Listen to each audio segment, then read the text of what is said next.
Oil pulling அது எப்படி பண்ணுறது? காலையில் எழுந்ததும் எதுவும் சாப்பிடாமல் இதயம் வளத்தை வாயில ஊத்தி நல்லா கொப்பளிக்கணும், அப்புறம் அதை துப்பிடணும். இதுதான் ஆயில் புல்லிங்.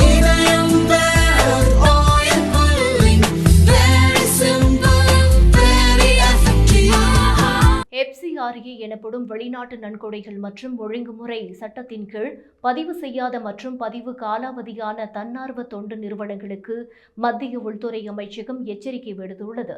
இது தொடர்பாக மத்திய உள்துறை அமைச்சகம் வெளியிட்டுள்ள அறிக்கையில், வெளிநாட்டு நன்கொடையை பெறும் அனைத்து தன்னார்வ தொண்டு நிறுவனங்களும் 2010ஆம் ஆண்டு நிறைவேற்றப்பட்ட வெளிநாட்டு நன்கொடைகள் மற்றும் ஒழுங்குமுறை சட்டத்தின் கீழ் கட்டாயம் பதிவு செய்ய வேண்டும். நன்கொடைகளை அவை பெறப்பட்ட நோக்கங்களுக்காக மட்டுமே பயன்படுத்த வேண்டும். பதிவு காலம் முடிவதற்கு 6 மாதங்களுக்கு முன்பு பதிவை புதுப்பித்துக் கொள்ள வேண்டும். அவ்வாறு செய்யாவிட்டால் அந்த நிறுவனங்களின் பதிவு ரத்து செய்யப்படும். இதன் பின்னர் அந்த தொண்டு நிறுவனங்களால் வெளிநாட்டு நன்கொடைகளை பெறவோ பயன்படுத்தவோ முடியாது.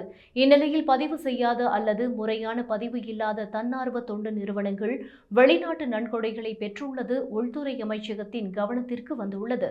பதிவு இல்லாமல் பெறப்படும் வெளிநாட்டு நன்கொடைகளும் அவற்றை பயன்படுத்துவதும் FCRின் சட்டத்தின் கீழ் விதிமீறலாகவே கருதப்படும். எனவே NGOக்களின் இந்த நடவடிக்கைக்கு அபராதம் விதிக்கப்படும் என மத்திய உள்துறை அமைச்சகம் எச்சரிக்கை விடுத்துள்ளது.